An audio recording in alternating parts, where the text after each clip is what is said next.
आता आपण सुखाच्या अंतिम टप्प्यावर जाणार आहोत की ज्या घरामध्ये नवरा बायकोंचं पटतं ते घर सुखी होतं. नवरा बायकोंचं पटलं पाहिजे.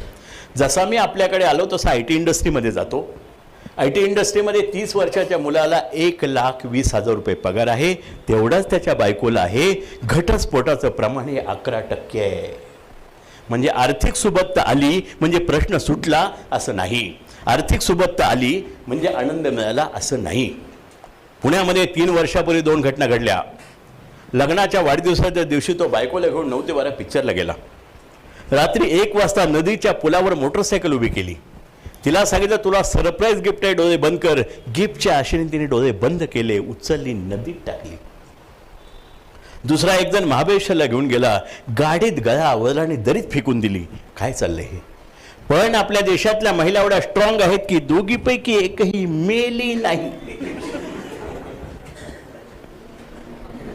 तेव्हा असा प्रयत्न करू नका. नवरा बायकोचं नातं विश्वासावर आधारित आहे. तो सामान्य जबाबदारी दोघांची आहे.